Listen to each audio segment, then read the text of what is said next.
Welcome to a new video, everybody. My name is Gold the Gaming, and today I will be talking about Zoro. But before I talk about Zoro, I actually wanted to talk about why he does this, why his goal is like this. So, Zoro was born in Shimotsuki Village, or that's what people say. People assume he was born in the land of Wano, which I will talk about in some later video. But for now, Zoro was in Shimotsuki Village. He always trained at this dojo just because he wanted to be the best swordsman. He beat everybody there, every student there. He was so good until he met Kuwina. Kuwina happened to be the daughter. Sorry about my pronunciation there. I was a little stutter. Sorry, my bad. Kuwina was the daughter of Humotsuku, which was the owner of the dojo. I'm sorry if I pronounced the name wrong. But when Kuwina and Zoro fought, they both used wooden swords, and he used his three sword style, which was a little weaker at the time, and he lost. He got whooped. There's no doubt about it. He got destroyed by one style. This made him train hard, bro. Like I cannot lie. Watching back in the anime and the manga, when I looked up what it was, how he trained, he would put 40-pound dumbbells in his mouth. He would put like big boulders on his back, walking around with them, and he would like put them on rope and pull them down. It was crazy, but that just made him want to fight more and more. And every day almost he would fight her, Kuina. For about 2,000 fights they fought, and Zoro lost every one of them. And so one night he decided to use metal swords instead of wooden, but Kuina still used her wooden sword. So in this fight, Zoro lost, but he made a promise to become the greatest swordsman and surpass even her. She smiled and giggled a little bit and accepted the challenge.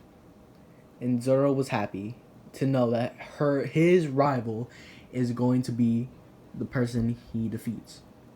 But yet again, disaster struck. Kuina ended up dying by falling down the stairs. It was tragic for Zoro and her father. So when he saw her, he promised her that he would become the strongest. He cried. He was broken. The one person that could beat him was dead. Well, not necessarily because, Mihawk, but we'll get to that soon. So when Zoro, he kept training and worked harder, but then he ended up becoming a pirate hunter.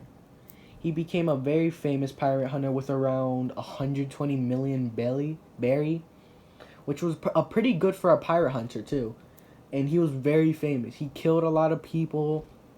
He ended up getting captured though in Shellstown.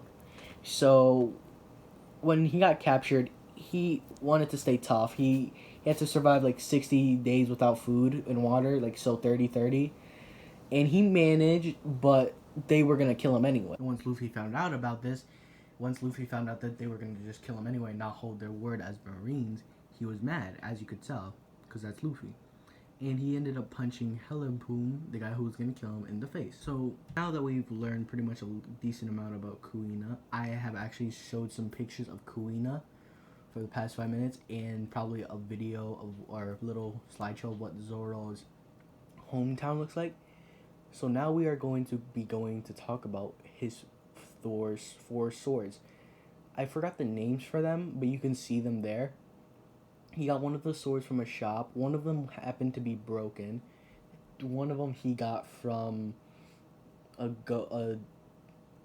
dead zombie from Moria, Gecko Moria. And the fourth one he had always, which is pretty interesting to me because I still want to know how he got that sword, but we'll probably find out later. So I'm actually thinking who Zoro else has killed. Zoro's killed a lot of people before. He's well known. His berry is 120 million berry as a pirate hunter because that's what he wants to do now. He does this and practices a lot. So he's with his crew. He's with the crew, Luffy, Sanji, Usopp, and Nami, and they happen to be going to the Barriati to meet Sanji, pretty much to retrieve Sanji.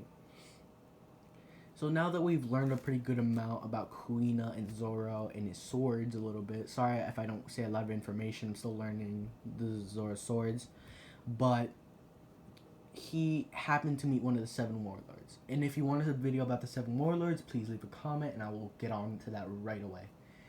So Zoro, he used 3 swords and Mihawk used 1. His sword was covered in a strange material or a strange aura called haki. If you don't know what haki is,